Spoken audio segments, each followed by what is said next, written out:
Et un mot en santé, c'est parti pour la campagne de vaccination contre le Mpox. Le Kivu était choisi pour le démarrage de cette campagne.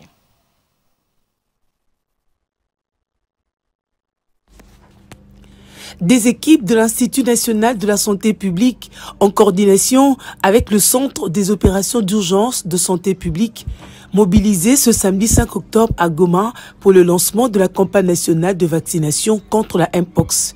Une initiative supervisée par le directeur de cabinet du ministre de la Santé qui cible en priorité les provinces du Nord et du Sud Kivu où la variante Claude B1 du virus connaît une propagation rapide.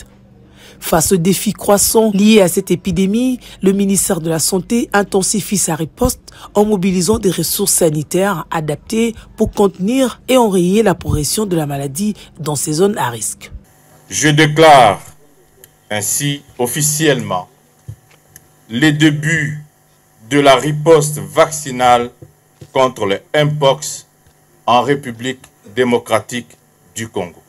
Avec l'augmentation alarmante des cas de Mpox dans ces régions, cette campagne de vaccination est essentielle pour protéger la population et freiner la transmission de la maladie. Les équipes de santé mobilisées sur le terrain travailleront en étroite collaboration avec les communautés locales pour garantir un accès optimal à la vaccination. Dans la stratégie de réponse aux flambées des cas de Mpox mise en place, il est prévu la vaccination réactive pour contribuer à la réduction de la mortalité et morbidité liées à cette maladie.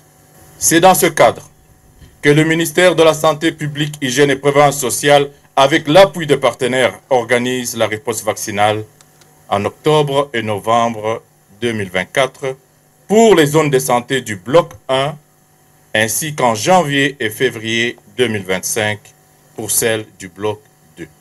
Soulignant l'engagement indéfectible du chef de l'État de la lutte contre les épidémies, notamment la Mpox, grâce à sa vision et à son leadership, le pays prend des mesures proactives pour protéger la population face à cette menace sanitaire selon une stratégie spécifique. Les professionnels de sexe, les transgenres, les hommes ayant des rapports sexuels avec les hommes, les éco-gardes et autres groupes minoritaires marginalisés, les populations frontalières et ou à cheval sur 2 ou plusieurs zones, les populations des pêcheurs et des nomades, les populations dans les localités d'accès difficile, écoles, enfants dans les garderies, enfants dans les rues, points d'accostage et de concentration de population, etc.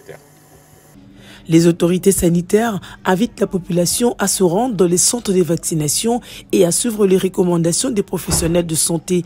La vaccination est un moyen efficace de se protéger et de protéger ses proches.